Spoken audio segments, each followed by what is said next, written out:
Hello everybody, and welcome to this lore video for Halo. Halo is one of my favorite video game franchises of all time, next to Silent Hill and Mass Effect. I saw people play the original when I was younger, because I obviously wasn't old enough to play it myself. And when I was like 8 or 10, I forget when the remastered version of Halo Combat Evolved came out. That was the first time I actually played it myself, and I loved it. I love all the lore that comes with it. I love it all.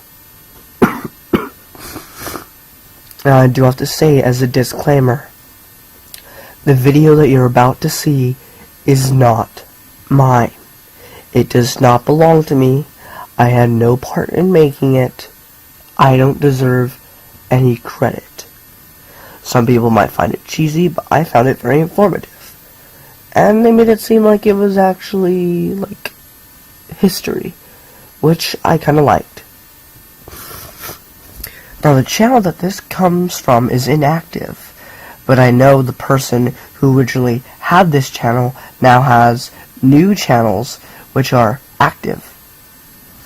So, with that, also, I don't want to call it stealing, but I am taking all of part 1 of his timeline video.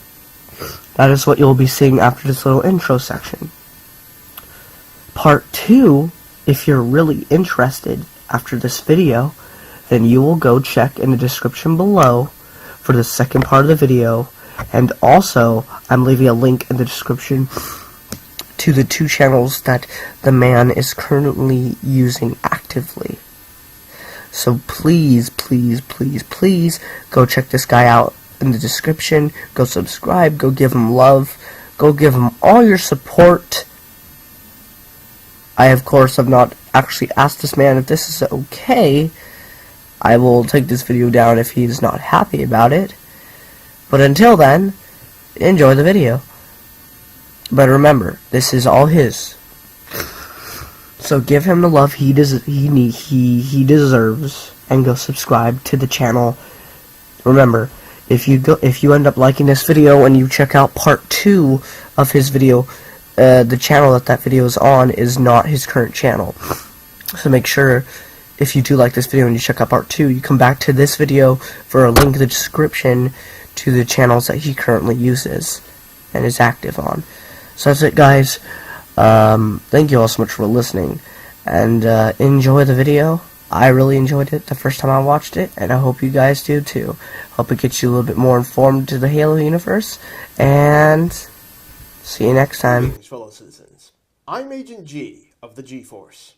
Today we will learn the history of the war between the human race and the alien Covenant, a weapon capable of destroying all life in the galaxy, and a super soldier who is the galaxy's last hope of survival. This is the chronological story of Halo.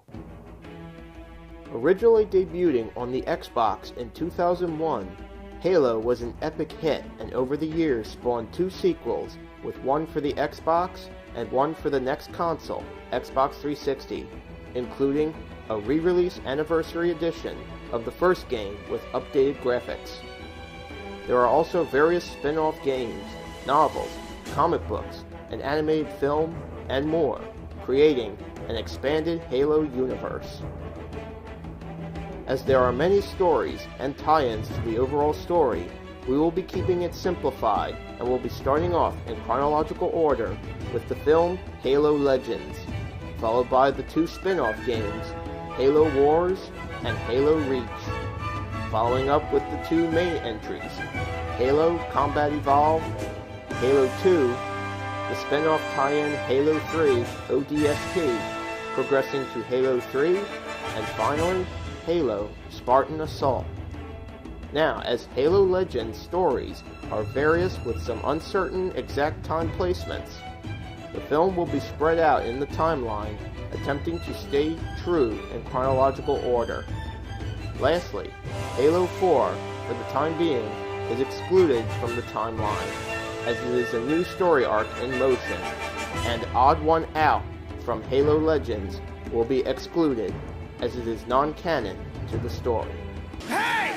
Wait for me! Come back! Don't leave me behind!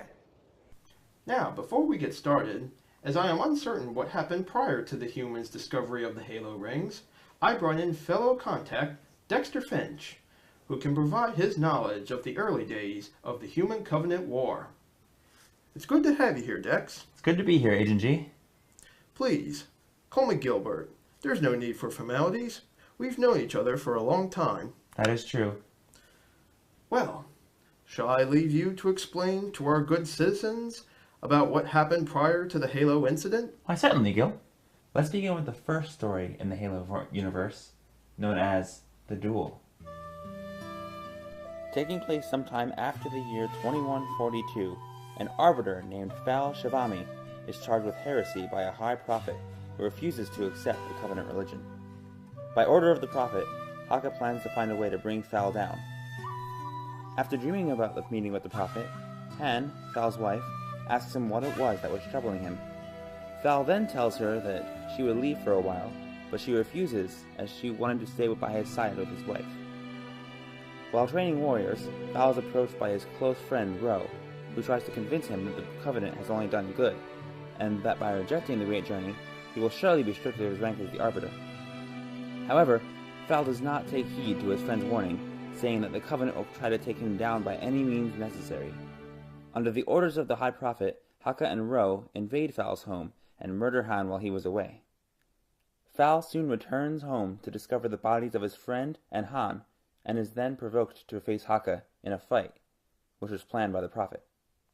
A boatman leads Fal down the river to Haka's dueling place and warns the Arbiter that it's a trap.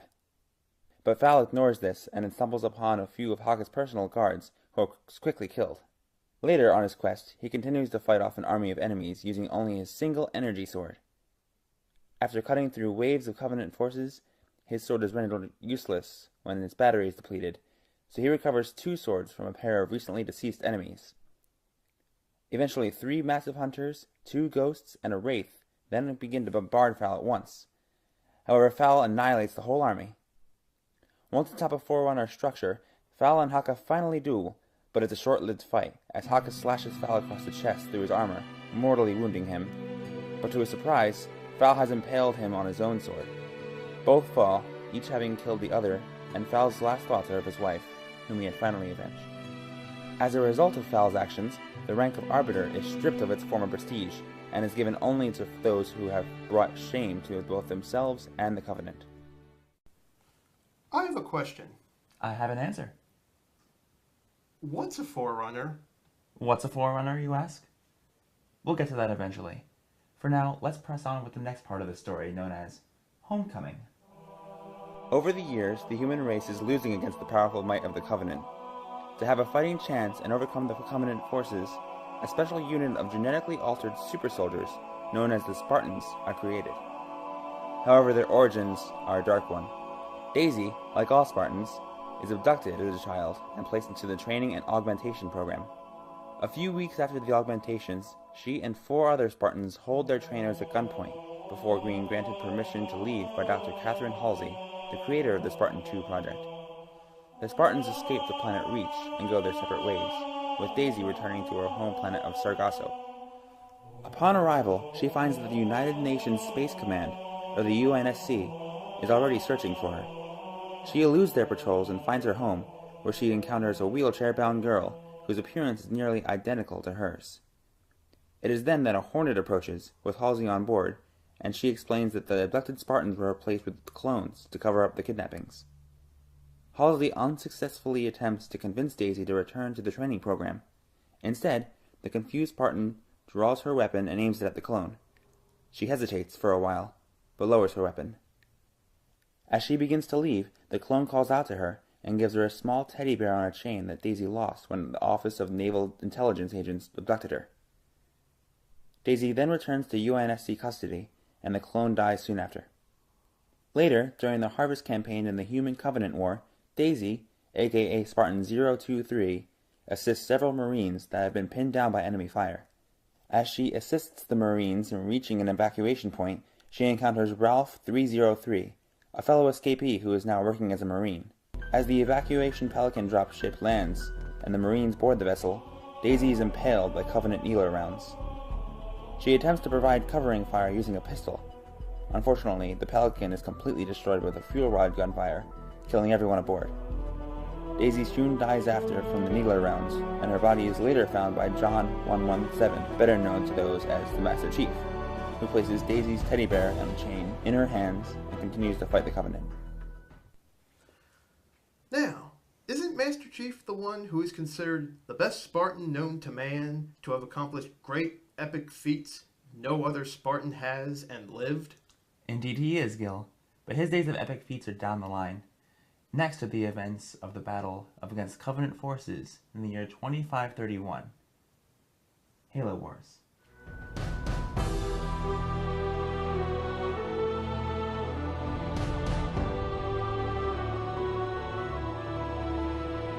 While Sergeant Forge is patrolling the northern regions, Alpha Base is attacked and destroyed by the Covenant, with survivors fleeing to the countryside surrounding the area. Rounding up the survivors, Forge leads them in an assault that removed the Covenant presence and re-established Alpha Base, returning it to operational status.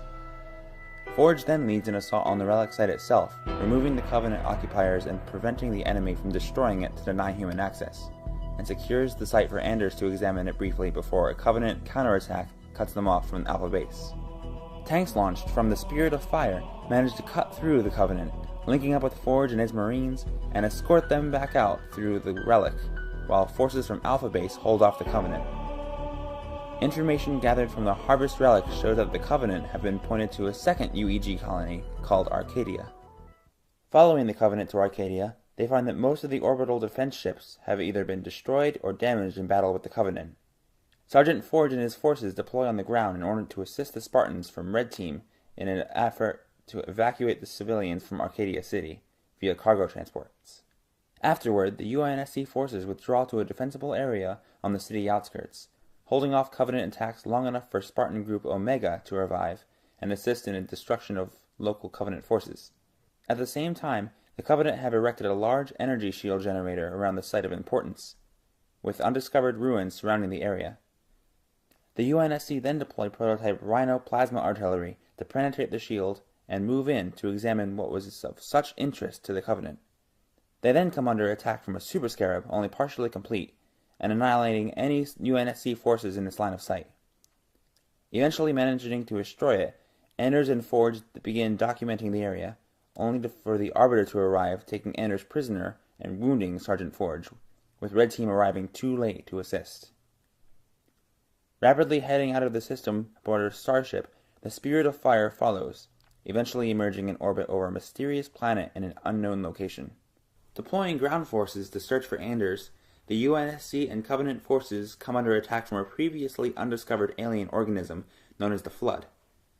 Managing to regroup and hold a defensible location, the UNSC forces manage to locate the source of the signal, an apparent body of water. The UNSC forces withdraw back to the Spirit of Fire as a concentrated force of the Flood begins to gather momentum, narrowly escaping annihilation and regrouping at the Spirit of Fire. The lake then splits open to reveal an entrance, with swarms of sentinels emerging to wipe out the Flood. The Spirit of Fire then manages to enter, proceeding through a docking system, removing Flood ghosts, and move through a system of concentrated rings that filters out Flood biomass. The ship then emerges inside a massive shield world, immediately engaging a Covenant destroyer and fends off attacks while conducting repairs. The Arbiter then uses Anders to activate the Apex, revealing a fleet of 4 Wonder warships which the Covenant plans to reverse engineer and incorporate into their existing naval forces to crush the humans. Luckily, Anders manages to escape, using what had been her stasis prison as a translocation device, and teleports to the surface of the shield world interior, linking up with Forge and his Marines, who clear the area of Covenant forces and establish a base of operations on the shield world. Removing the Spirit of Fire's FTL reactor, the UNSC move into the Apex, planning to detonate it, as the chain reaction will send the shield world's sun into a supernova, destroying the installation and the fleet, denying it to the Covenant and saving humanity from near extinction. The Arbiter attempts to stop them, but his honor guards are killed by Red Team, and Forge himself manages to kill the Arbiter with one of his own energy swords. Forge then stays behind to detonate the reactor, while the rest of the UNSC forces activate a portal out of the shield world, evacuate to the Spirit of Fire, and manage to slingshot around the sun to build up enough speed to escape the supernova's blast radius and the range of the shield world's debris. Now unable to return to UNSC space with the speed an FTL drive would have afforded them, the Spirit of Fire's crew enter cryonic storage. The ship then begins its long journey home, likely to take many years or decades. Here, Sergeant Force's cryotube is closed by Captain Cutter, who briefly nods, acknowledging the sacrifice of the valiant Marine Sergeant. Now let's move on, shall we? Next is the segment of the story come to be known as the Babysitter. The Babysitter? The Babysitter. Set sometime between the years of 2542 and 2551, a team of orbital drop shock troopers known as ODSTs discuss their upcoming mission, and O'Brien, the squad sniper, is upset that he's been assigned as the backup shooter on this mission. When Cortez, the squad sergeant, joins them, he brings the news that O'Brien wasn't the primary shooter, but is the backup shooter and replacing him as Spartan 2, much to his shock. Shortly after, the squad meets Spartan Cal 141, and Cortez briefs them that they are to drop the planet under the cover of a meteor shower and eliminate a prophet to gain a tactical advantage. The prophet's death will break up the supply chain to other planets. In addition, alien ruins were found on the planet that predate both human and Covenant architecture. They needed to take photographs of the ruins. The squad enters the asteroid ring surrounding the planet in their drop pods, with only Cal, Dutch, and Cortez surviving the drop in a forest, and O'Brien lands in a swamp after hitting a cliff and breaking his oxygen tank in the process. Dutch and Cortez go to get gear to retrieve O'Brien, but stop when Cal simply walks into the swamp, unfazed by the thick mud, and lifts the drop pod out of the mud, throwing it to the side. Dutch tells O'Brien that Cal single-handedly saved him from the certain death, and his contempt for the Spartan grows. The squad then plots out the mission from there, that the Prophet will be landing at a logistics site north of their landing zone, and that they need to get there before it does to set up for the shot. But before they can do that, they need to photograph the ruins on the way. When they arrive at the ruin site, Cal halts them, noticing a patrol of grunts and a brute chieftain. Cal then orders them to take out the patrol covertly, and then quietly kill them off one by one. As O'Brien prepares to sneak up on one, he alerts it to his position by stepping on a twig, and the nearby chieftain takes notice. The chieftain moves to pulverize O'Brien with his gravity hammer, only to be stopped by Cal, who grabs the hammer before impact. The chieftain swings his hammer, knocking O'Brien and Cal back. O'Brien dangles from a cliff and to a waterfall, losing his sniper rifle, and watches Cal fight the chieftain in hand-to-hand combat. After being blinded in one eye by an elbow to the face, the chieftain is ultimately thrown off the waterfall. Cal picks up O'Brien as he loses his grip and carries him back to the squad. His contempt for Cal grows even more, having been saved twice and humiliated in front of his squad mates. Finally, the squad reaches their destination 2 minutes before the Prophet lands. Cal sets up for the shot, but the chieftain, who followed them from the ruins, ambushes the squad, attacking O'Brien first. Cal jumps in front of him, taking the hammer blow to the head and shoulder. Dutch, Cortez, and O'Brien collectively tackle the chieftain, and Dutch shoots it to death. Cortez removes Cal's helmet to assess the injuries, and to the squad's shock, they find that Cal is a woman. She then urges O'Brien to take the shot. He hesitates, but he picks up the rifle and takes the shot, killing the Prophet, and causing a major uproar among the honor guard at his landing site. Cal then hands the data chip containing the photos of the ruins to Cortez, asking him to get them to Dr. Halsey, and she dies of her wounds shortly after.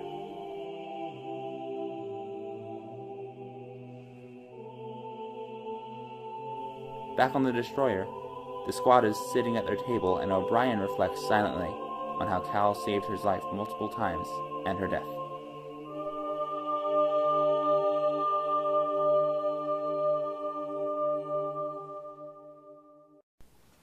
So, the entire time, it was a woman who was the Spartan? Yes, sir.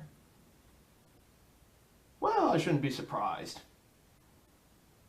Why is it the guys always get all the glory?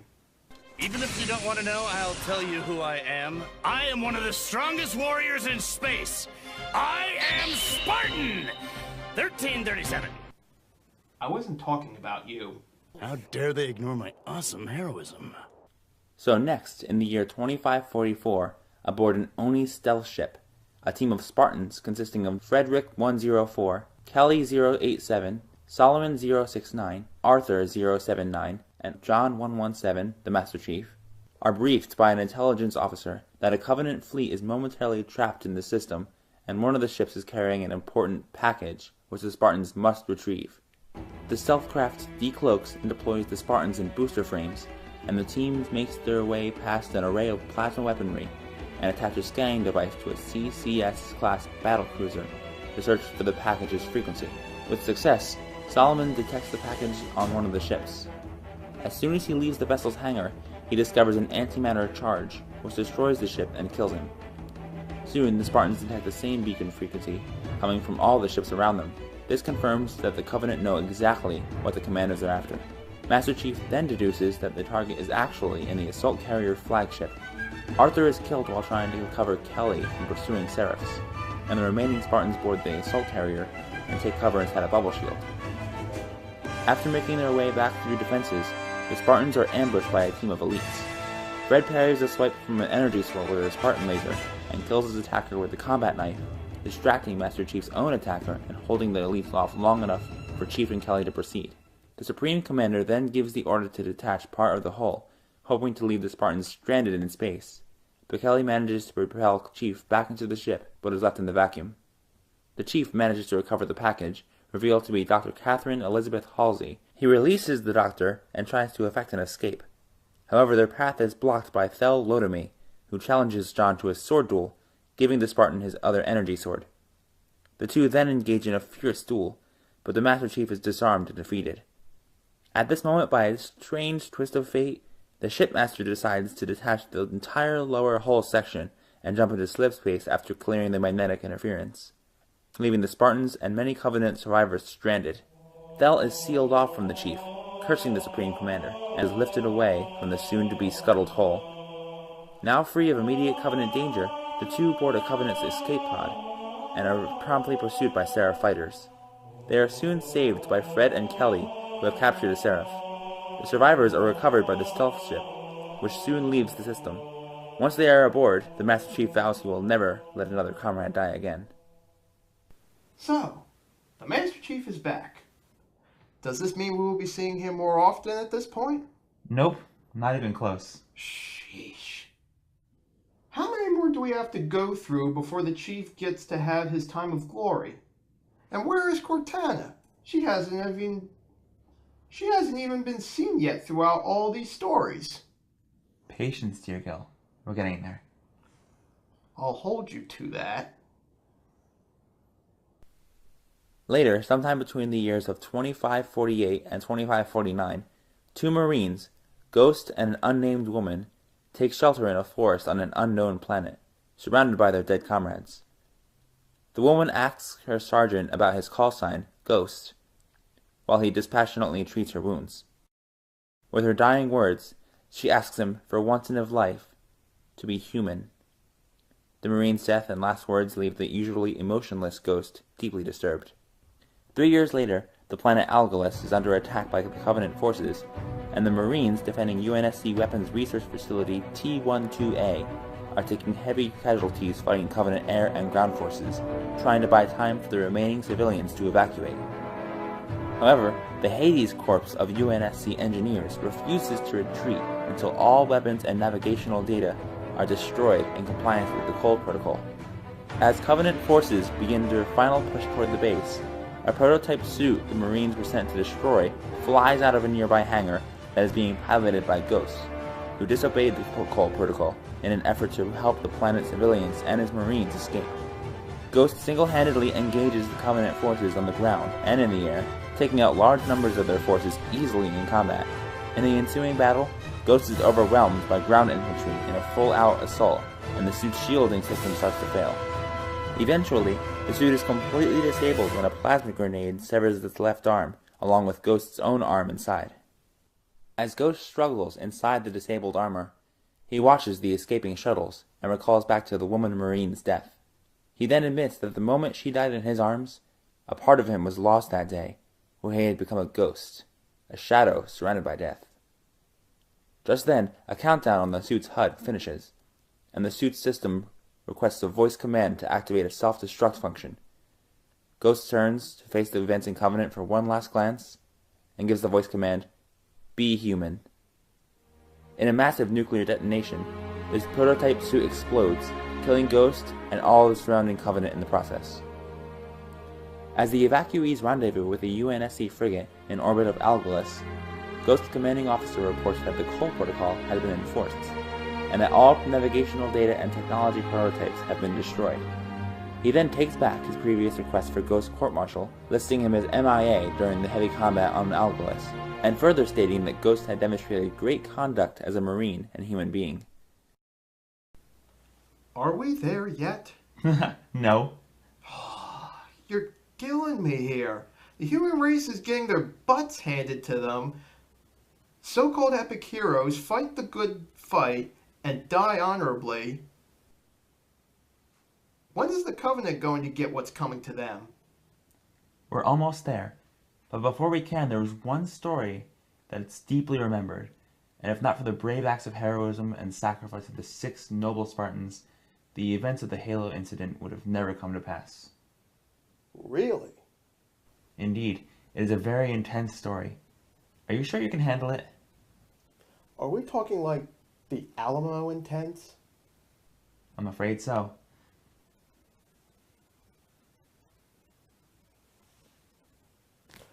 Let me ask you one question to decide this. What would that be? Is Cortana in this story?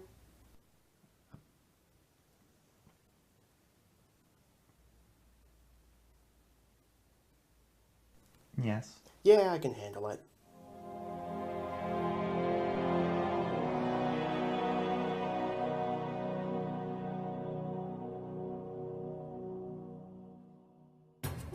Taking place on the UNSC fortress world of Reach in the year 2552, during the weeks prior to the events of the Halo incident, a squad of Spartan super soldiers known as Noble Team is ordered by Colonel Urban Holland to investigate the sudden loss of transmission from the relay communications outpost. The team is baffled to discover that it's actually a Covenant invasion. As the Covenant begin their assault on the planet, the UNSC begin their heroic yet hopeless attempts to halt the brutal alien invaders. Soon after, Noble Team is deployed to Sword Base, an installation belonging to Oni for defensive purposes. Dr. Catherine Halsey informs Noble Team that the Covenant at the relay were searching for important information pertaining to the Covenant religion. As the Covenant arrive on the planet in force, Noble Team is dispatched on various defensive missions, such as assaulting a Covenant ground base and removing fortified Covenant defenses. One of these defenses was a spire transporting Covenant forces onto Reach. Nobles 5 and 6 had a mission to take down the shields protecting the spire. After Noble 6 succeeds, the frigate UNSC Graphon destroys the spire with Mac rounds. When a massive supercarrier joins the fight and destroys UNSC Graphon, Cat comes up with the plan to strike back at the Covenant by sneaking a slip-space bomb onto the Ardent Prayer, which they would then send on a refueling run into the supercarrier to activate the bomb. 6 infiltrates the corvette, while 5 got the Pelican to dock with the supercarrier and then detonate a makeshift slip-space bomb, but the detonator malfunctions. Therefore 5 sacrifices himself to destroy the carrier. 6 is thrown out by 5 to fall back onto the planet Reach, and 6 lands near New Alexandria, which is already besieged by the Covenant. Noble 6 regroups with the rest of the team in assisting with the evacuation of the planet, and is assigned to destroy Covenant jammers in the skyscrapers of New Alexandria. During their escape, Cat is killed by a sniper, and New Alexandria is glassed by the Covenant. Colonel Urban Holland then recalls Noble Team to, I thought you said Cortana was in this story. Yes, I did. Then where is she? Be patient, Gil. We're almost there. That's what you said before. I'm aware. Well, this had better be it this time. It will be. I guarantee it. We'll see about that. Now, as I was saying, Colonel Urban Holland then recalls Noble Team to Sword Base to destroy the data that the Covenant are looking for underneath the base, along with the artifacts the Covenant want to get their hands on. They soon meet Halsey, and she shows them an ancient Forerunner artifact that she believes is key to winning the war. The artifact is an artificial intelligence named Cortana, and she chose Noble 6 to carry her to safety. Finally! see? I told you, didn't I? Why did I ever doubt you? Why indeed? So Noble 6, Carter, and Emily are then entrusted with the task of transporting the AI and the information she carries to the UNSC Pillar of Autumn. June is assigned to evacuate Halsey in a Pelican dropship. Charges are then detonated in the artifact, ultimately destroying it and any evidence of its information. During the journey to the Pillar of Autumn's dry dock, Carter is hit by Banshee fire and is mortally wounded, while Six and Emil jump out of the Pelican and slide down to safety. After making their way through many caves, they encounter a scarab, which attempts to kill the Spartans. However, Carter sacrifices himself and the team's Pelican to destroy the mobile assault platform. Finally, Six and Emil reach the ship's braking yards, and Emil takes control of a Mac cannon to defend the Autumn, while Captain Jacob Keyes arrives to receive Cortana from Noble 6, and Emil is soon slain by elite zealots. Knowing there will be no survival, Six decides to remain on reach and take Emil's place at the gun to allow the Autumn to escape. Facing impossible odds, Noble 6 makes a last stand against the overwhelming Covenant forces. After sustaining more and more damage, Six's helmet eventually cracks, and Six casts aside the helmet, continuing to fight a losing battle, and is soon overwhelmed, while the shattered helmet is left discarded on the ground. Well, that is the end of their video. So I know this is a long video. It's going to take a damn long time to upload, I'll tell you that. 30 minutes. Fucking, you know that video I uploaded yesterday on Thanksgiving, of the Thanksgiving.mp4? That was like a 2-minute video. Took like 25 minutes, because they were both in 720p. So, I mean, this isn't, the video that you're watching this in is in 360p, so it's a lower quality than the actual video. Still gonna take a damn long time, even though I didn't do much. Sorry again. Still sick. But yes, if you want to, you should go watch the full video in good HD quality. Also, there was some skit parts that I missed, like when pretended to agree over that one dude from Halo Wars. They had like this whole trumpet thing. It's like do do do do do do. I didn't feel it was necessary, so I left it out. But you should go watch the full video and see that part, because it's a little funny. It gets a little annoying toward the end, I have to say, admittedly, because it's just the horn. It annoys me. You know, after like the first 20 seconds, it was unbearable. But I understand it was a joke. And then I also skipped the ending that they had, which had a little bit of more of a skit to it, and also talking about how, you know, what the next video will be about, and which I will tell you as well, because I've decided that I'm going to upload part 2 also. I explained it in the next video, because I already made the video for that. I already explained. When you see the next video, you'll see I explained it. And again, if the guy wants to talk to me, I'll gladly talk to him. I'll even take these down if he's really upset about it. But the way I see it is, I really like this content, and I want to get more out there so that way people can go subscribe to his new stuff and see all the potential he has to offer. Because I really thought, I mean, you know, besides some cheesy parts, you know, like him and his friend, not any disrespect against your friend or you, you know, I just found it, you know, a little weird. But I liked it. I just found it a little weird. But, yeah, I want to promote his stuff because I think it's actually pretty cool. I liked watching it myself.